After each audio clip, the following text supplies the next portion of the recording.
kailan ka pa nagsimula nito? Anong month? Or years na ba to? Siguro years na. Years. Years. Oh, okay, pero rin. pagka nag-run ka, anong oras ka usually nag-start? Ay, nako. Maaga ako. Kaya sorry, maaga ka rin. Oo, napwersa din po ako mga kaibigan.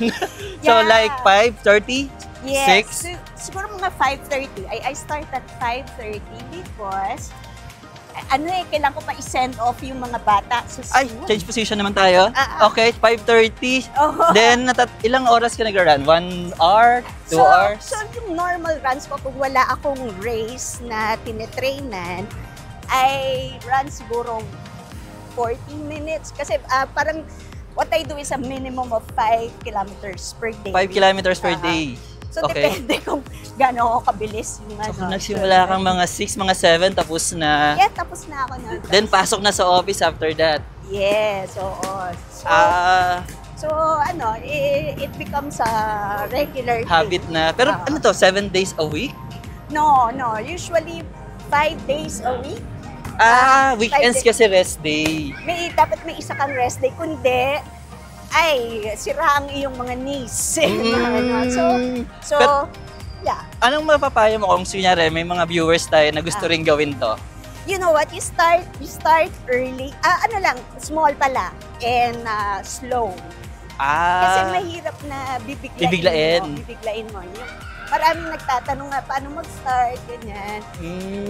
You do walking muna. Walking, and then light jog, and then eventually makikita mo na nagpa-5K ka na.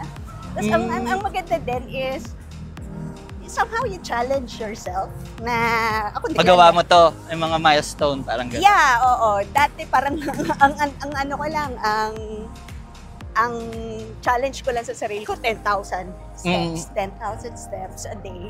Ngayon, iba na kasi syempre, nagpo-progress ka ng mga targets mo. Okay, pero di ba halimbawa, minsan tinatamad ka? Ay, naku, may mga times na gano'n. Ano yung parang nagtitrigger sa'yo pa? Gawin ko to. Ano yung... Sobra. Maraming ano pwedeng gawin? Hindi, kasi talagang sometimes, and even I run almost every day. I still, may mga days na talagang parang ayaw mong bumangon. Ano yung magpapabangon sa'yo? Oo. That thought, kasi alam ko, that thought na after I run, I always feel good. Yun yung effect sa'yo. Oo. After you run, wala kang regrets. Na that you run. Tapos nakiklear yung mind mo. Yes. Tapos kaya nga kung minsan alam ko yung araw na yun, tamad ako talagang to run. Then while I'm running and then I'm finishing my run, buti na lang I pushed myself. Kasi parang the benefits of it after you run, ang nagbe-benefit actually yung mga teammates ko sa office. Hindi mo sila napapagalitan? Oh yes. Wala mga peace offering? Wala peace offering. Yung mga peace offering naman sa gabi yun na maabot kasi alam nila mainit na ulo ko pag Ay, kasi sa paghahapon na wala nang running. Morning lang to. Morning yung malakas ang effect ng aking running. Ako naman, ginagawa ko naman sa gabi para ma-clear yung mind ko. Yes. Para pagtulog ko, wala na akong iniisip. Sa'yo baliktad. Sa morning ka, active ka. Yeah. Pero parang pag gabi, tulog na. Sa gabi, syempre, yun naman yung time ko as a mother. Tinuturuan ko yung mga bata. Syempre, inaasikaso ko rin yung asawa ko. Sa bagay. Okay, pero anong oras ka natutulog usually? 9? 10? So, I'm ready sa bed by 9:30. Wow! Accomplishment yun, guys. Kasi usually, ako naman mga 10. 10? Oh, that's not bad. Just gising ng 6. Tapos ito na run na quick lang. Tapos pasok na. That's basically your routine for weekdays. Yeah. And kasi siguro yung one thing na I value right now is yung health mo nga. And sleep is always has been parang something na hindi yung tinitake for granted na maraming tao. Sabagay. So, sleep is very, very important. So, masana naman your... Pero paano ganito, nag-run ka na, may masishare ka ba na kunyari, ano ba yung, kinakakain mo ba lahat ang diet mo? Or binabawi mo rin after? O mayroon ka bang masishare na tip para din sa mga foods na tinitake mo? Yeah. So ang lagi tinatanong, why do you run? So sabi ko lagi, they can eat steak. So that I can eat anything I want. But actually, when you're training, siguro for long endurance run like a marathon, when you train, napapwersa ka na rin to eat the right food. Type of food. Kasi kundi, mahirapan yung katawan mo to run. So, kahit pa paano, I'm inclined to eat the right kind of food. So, like what? Veggies ka ba? Of course, may karne veggies. rin? Meron pa rin. Basta well-balanced lang. Everything in moderation. Hindi kasi ako nakakapag-moderate eh. Once I eat, I can't stop. Once I pop, I can't stop. So, hindi ako masyadong believer ng moderation. Strict talaga yung diet ko. I don't know, pero ano talaga, medyo lumakas din ako kumain. Malakas ako kumain. Ngayong pero hindi naman halata ang sexy. Well, that's the benefit siguro of yung running. Yung metabolism mo is mabilis. Mabilis yung metabolism. Okay. How do you handle your anxiety, your depression? Ano yung ginagawa mo? O running pa rin? Totoo, running. Wala nang iba pa? Painting. So, painting. So running, painting makes me really happy. I keep active. Active. And probably also sa I do multiple sports. Multiple sports. So I try to learn new things every time. What's the most important aspect of your life? Most important aspect of your life? Right now, probably my family. Okay. How do you heal from inner hurt when you are broken inside? In terms of family, in terms of friends, in terms of relationship, in terms of heartbreaks, how do you heal yourself? When all else fails, you turn to the Lord. Yun yung ano, when all else. Hindi ako very religious person. But yun nga sabi ko, yung husband ko is the gift that was given to me because he brought me closer to God and also our kids to God. And if all else fails, go to the Lord. Go back to God. Okay. Who is your inspiration in life? Para kanino ka ba nagpapakapagod magtrabaho? Sige, porkit siguro ka magtrabaho everyday. Para kanino mo ito ginagawa? Who is your inspiration? Mga anak ko. Specific to both of them? Ay, alam ba sila? Dalawa lang sila. Both of them? Sila. Of course, okay. Dalawa lang sila. Kung nanonood sila ngayon dito, nandito sa nakaharap, ano yung gusto mong sabihin sa kanila or message? That's your camera. That's my camera. So, my panganay is Kira. Kira is going to college soon, university soon. Okay. I want her to pursue her dreams and her passions, which is actually more malayo sa course ko eh.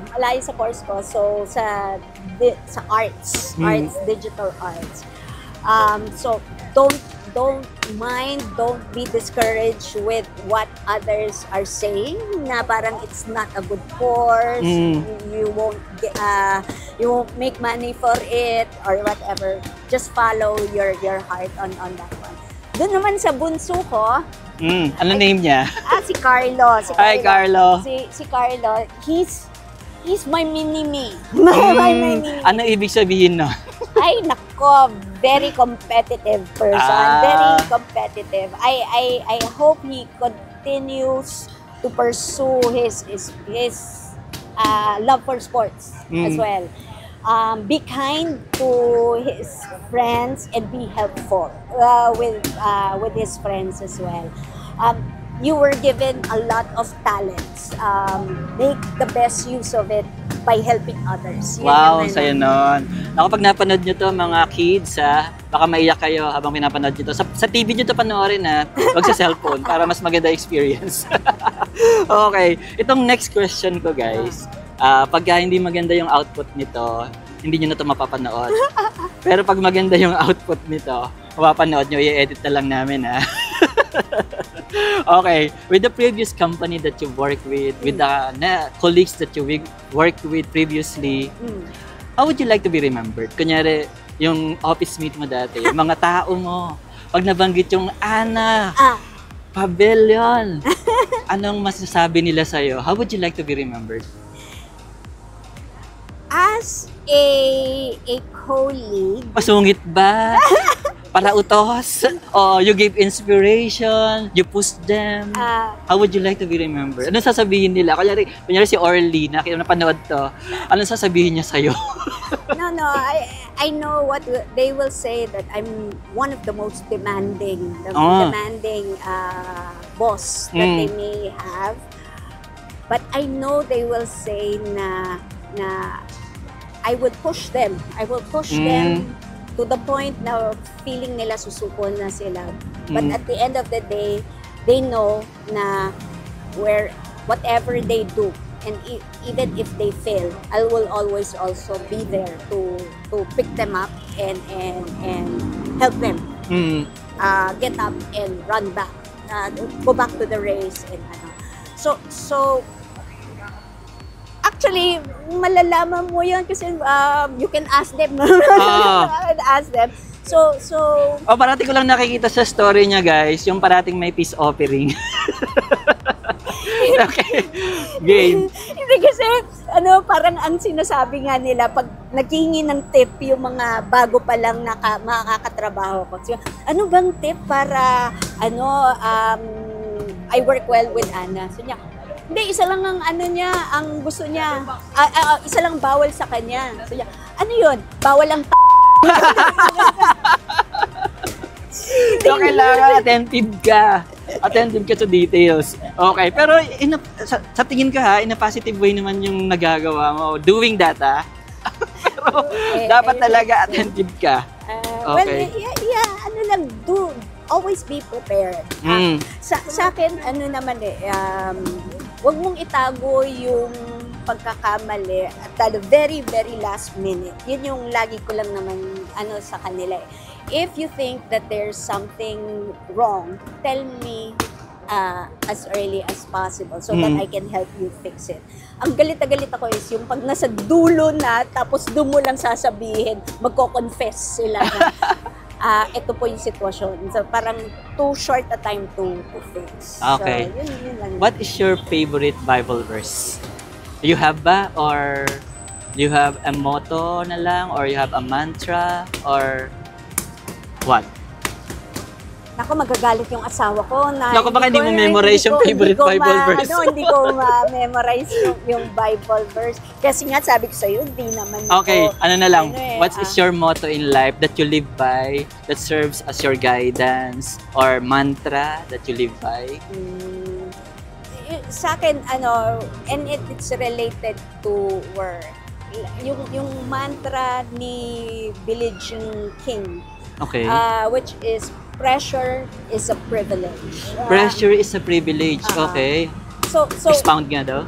Because when you are given more, like in terms of responsibility or privilege or talent or resources, definitely the pressure is higher.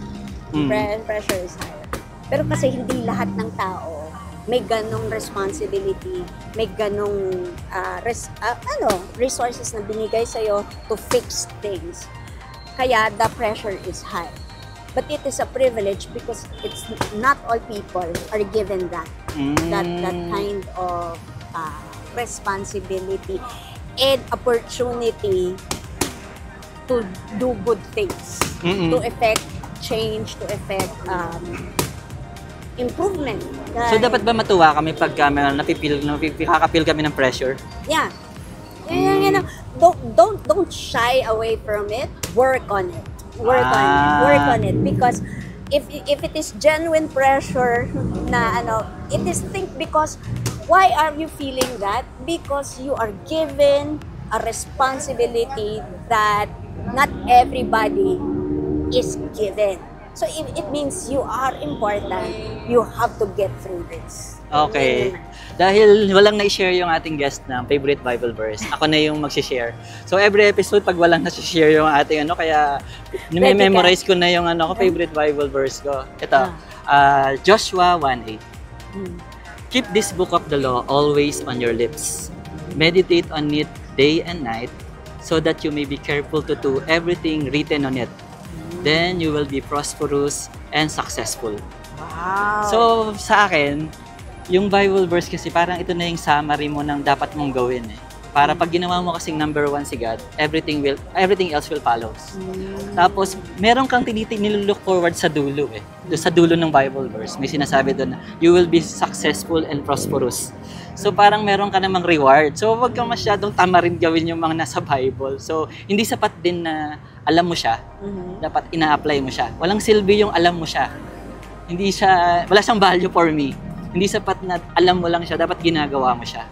And at the end, meron naman tayong nilook forward sa taas. Wow. Sige, isusulat ko na yung yes! Dito na tayo sa light question lang. Medyo fun question lang to. Okay. What's the craziest thing na nagawa mo sa love? Meron ba? Craziest thing. Oh my God! Ano? Hindi ko alam. Teka. Or ikaw ba nagbigay ng flowers? Hindi. Siguro craziest na I worked in Sydney, in Australia. Okay. Before I got married. I don't know if it is crazy that you can say. Kaya lang, I had an opportunity to really live in Australia na lang and have a career there. Pero kasi yung yung fiancé ko nung time na yun, parang binigyan ako ng ultimatum na hindi ako titira ng Australia. For the love of my husband right now, I gave up. I gave up Australia and went back here. Dito. Okay. Pero that's love. That is. Kaya ngayon, ang sabi ng mga anak ko, sabi niya, what a crazy decision you made. Sabi niya, yes! Sabi niya, I could have been 6 foot and blonde. Sabi niya, pero hindi ikaw yun. Kasi baka doon na pangasawa ko, Australiano. Ganun na. Ako ba? Gagawin ko ba yun? Siguro. I gave up my career in Australia to marry the man I love. How long have you been married ba? Ilang taon na? Mag-18 years kami this Ang December. Tagal! Mag-18 years. Achievement, guys! Oo. Okay, sige. What's the most embarrassing na nagawa mo in public? Meron ba? Parang wala akong maisip. Or ganun ako unaware na may embarrassing na akong ginawa. Nautot? Walang ganon? Wala naman Wala pa namang ganun ka-embarrassing. If you could switch to someone for a day, who would that be? Switch? Kung sino naman tao, for a day. Sino sa tingin mo? Whether it's celebrity, a businessman, or any person na na-admire mo na makikiswitch ka sa kanya for a day. Right now, it's not because I admire him, but you want to experience? Wala naman. Gusto ko ma-experience ko. Ano kaya kung ako si Donald Trump? Wow! Right the president. Si Donald Trump with what he's thinking right now and with the company that he keeps. And parang ko, how does it feel to be like him and ano yung company he keeps? Ano una mong gagawin pagising mo, ikaw na si Donald Trump? Ay, i-reverse ko lahat yung mga pinagagawa ko. Like what? Bigay ka lang isa. Ano doon? Meron ba? I will not run for presidency. Okay. Anyway, I'm just very curious on what happens in his life and who's... Interesting kasi yung buhay din niya, no? Tsaka yung pressure. Paano kaya niya hina-handle yun, no? Favorite country na napuntahan mo? Ay, country. I love Australia. Specific to... I love Sydney. I love Sydney. Maybe I learned a lot there. I learned a lot in Sydney. And it's a nice city to be in. I'm not a mountain person or a very, very nature person. But Sydney is a good mix of nature and the urban jungle as well. Nung punta ako sa Sydney, nagustuhan ko naman siya. Kaya lang, medyo city kasi siya eh. It is very city, very city. Pero if you go, yun nga lang, that's why I also like Australia. It's a big continent na iba-iba yung itsura ng iba't ibang states. So if you want to be artsy-fartsy, you go to Melbourne. Yan. If you want to see boats, go to Hobart. Ang ayaw ko lang sa Sydney, ang agang magsala ng mga establishment. Like 5 p.m., 6 p.m. Kailangan ka na magmadali para kumain. Yes. Because wala silang mga katulong sa bahay. So, kailangan mong magluto, maglaba. Sa bagay. Sa local, ano yung favorite mo dito na pinupuntahan sa atin sa Philippines? Locally? Right now, my new favorite is the Tanay area. Ay, gusto ko rin doon kasi walang traffic. Yeah, kasi parang siya yung new Tagaytay. Malamig. And it's still pristine. Parang virgin pa siya. Dinidevelop pa lang siya. Oo, pero it's a nice alternative to Tagaytay. Last na ginagawa mo bago ka matulog? Apart from the personal hygiene. I read a book. What kind of book?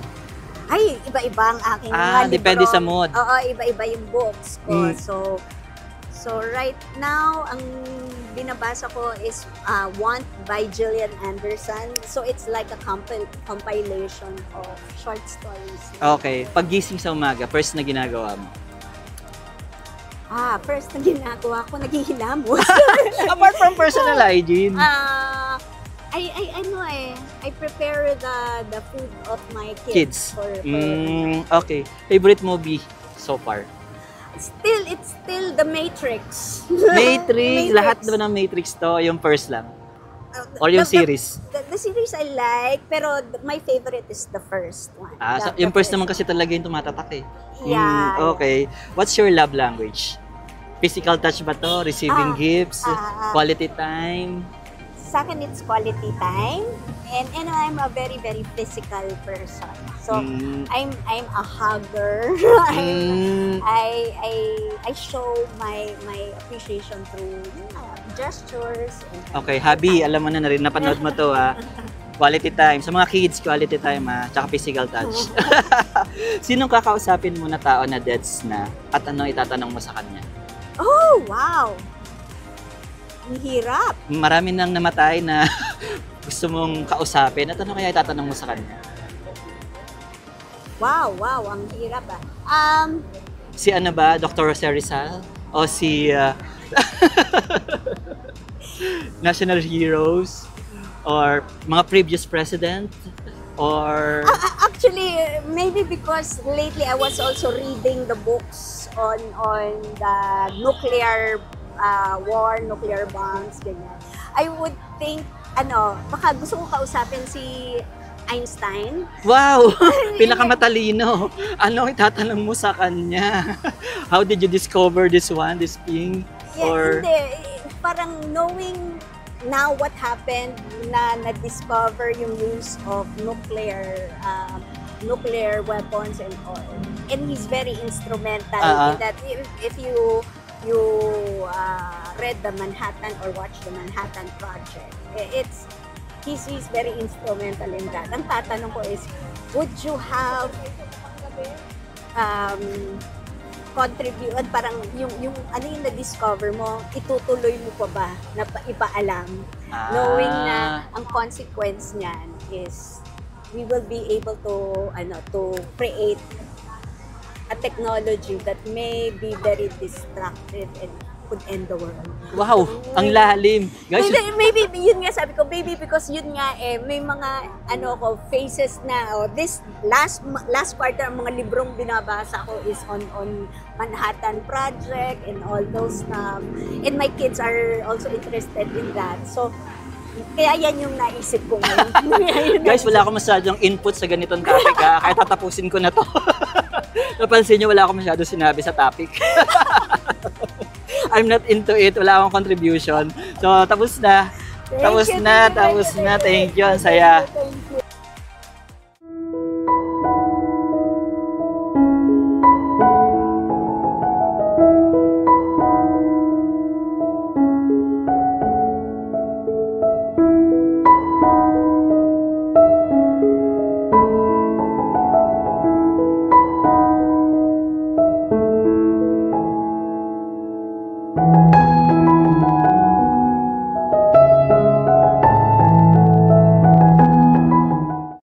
Tapos na! How's the experience doing this vlog? First time mo to?